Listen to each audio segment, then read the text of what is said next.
ब्रह्मपुत्र, जो life line है Brahmaputra river, और हमारे नॉर्थ ईस्ट के लिए तो विशेष रूप से लाइफ लाइन है यह ब्रह्मपुत्र रिवर। आज के 5 साल पहले प्रधानमंत्री जी को पत्र लिखकर मैंने कहा था कि प्रधानमंत्री जी, ब्रह्मपुत्र रिवर का पानी यह जिंदगी है नॉर्थ ईस्ट की। ब्रह्मपुत्र रिवर पर किसी भी सूरत में आप डैम मत बनने दीजिए, क्योंकि मुझे जानकारी प्राप्त हुई है कि चीन डैम बना रहा है। तो उस समय प्रधानमंत्री जी ने कहा था कि राजनाथ जी, एकदम बिल्कुल जो खबरें आ रही हैं वह गलत हैं, ऐसा कुछ नहीं है।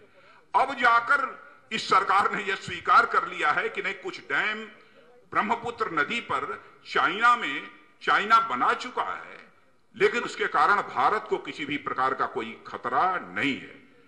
बहनों भाइयों, खतरा किस प्रकार का है, जानकारी यदि किसी को करनी हो तो जाकर नॉर्थ ईस्ट के लोगों से पूछ सकता है। नॉर्थ ईस्ट हमारा सूख जाएगा, नॉर्थ ईस्ट हमारा तबाह हो जाएगा।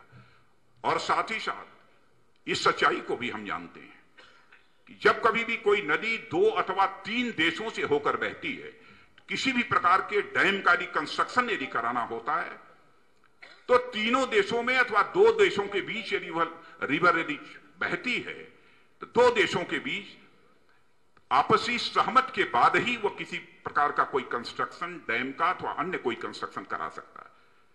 लेकिन मनमाने तरीके से चाइना ने डैम बनवाना वहां पर प्रारंभ कर दिया है।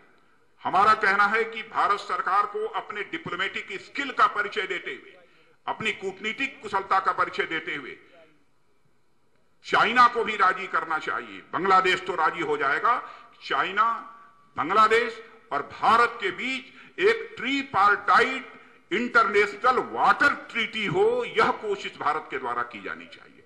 त्रिपक्षीय वाटर ट्रीटी, अंतर्राष्ट्रीय जल समझौता इन तीनों देशों के बीच होना चाहिए। यह पहल यदि किसी के द्वारा की जानी चाहिए तो हमारी सरकार के द्वारा की जानी चाहिए। वैसे तो चाइना स्ट्रेटेजिक इंसर्कलमेंट, रणनीतिक दृष्टि से हमारी घेराबंदी काफी हद तक कर चुका है, लेकिन अब भी हम मौनी बाबा बने हुए हैं। अपनी हमारी जितनी मजबूत तैयारी चाहिए वह तैयारी भी अपनी हम नहीं कर पा रहे हैं। चाइना की हालत यह है, श्रीलंका के बारे में, हमारा पड़ोसी देश है, उसके साथ हमारे सांस्कृतिक संबंध भी हैं।